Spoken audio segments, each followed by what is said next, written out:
I'm Rachel Carol Rivas. I use she, her pronouns, and I was most recently the co-director at the Montana Human Rights Network for 7 years.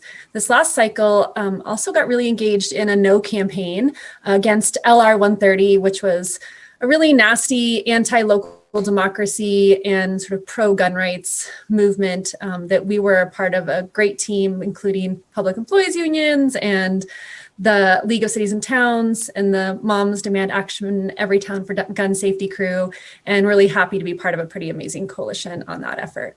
We really had to sort of all coalesce around, okay, we're going to be really militant in our messaging and our specifics of going into the digital, the texting, and the mail, being really narrow in that sort of segmented out piece. And while this measure, LR 130 did pass, our no campaign wasn't successful at the ballot, I felt like we were really successful as a campaign itself.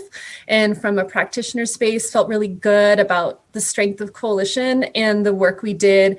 And we learned a ton about no campaigns in a way that we can work, I think, on no campaigns in the future. My name is Anabel Maldonado. I use she, her pronouns.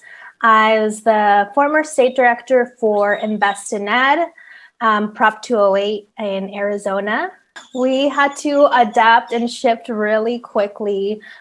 We collected, for Invest in Ed, we collected a little shy of 500,000 signatures.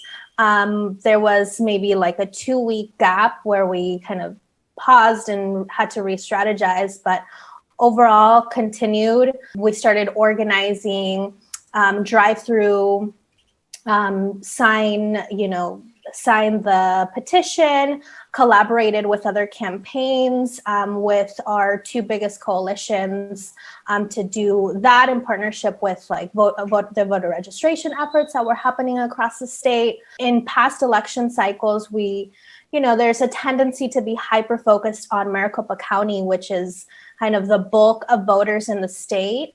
But we were really able to replicate this model in some of the more rural communities.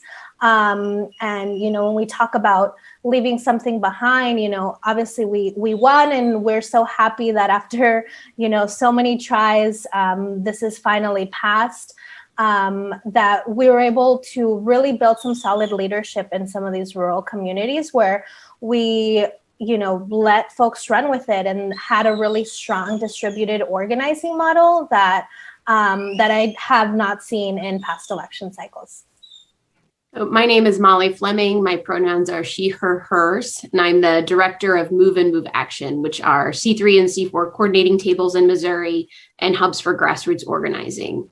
And in August 2020, we were able to get a Medicaid expansion ballot initiative on the ballot.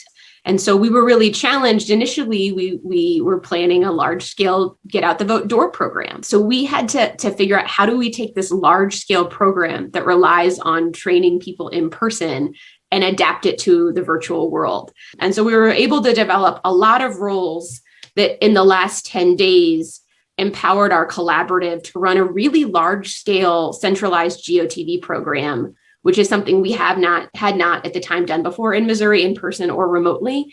And that allowed us to have 3 phone banks. And I think in the last few days, we even had 4 or 5 and some text banks running every single day. So there was an opportunity for a volunteer to step into a voter engagement opportunity at any point on the calendar. But there were also opportunities for volunteers to lean into taking on a role and learning how to do that really well and contribute in a new way that would develop other people. I think that this did teach us that we can not only do this work remotely, but investing in these centralized GOTV programs in the final week and a half before an election is a really worthwhile endeavor. We value being a backbone organization that can support strategic coordinated work, which allows our member organizations to build their own programs in coordination with each other that speak to their own base and their own messages and messengers. In those final days, the power and the efficiency and the impact of being able to just put everything in one massive program and work on it together is something that we think that we'll be repeating in future cycles.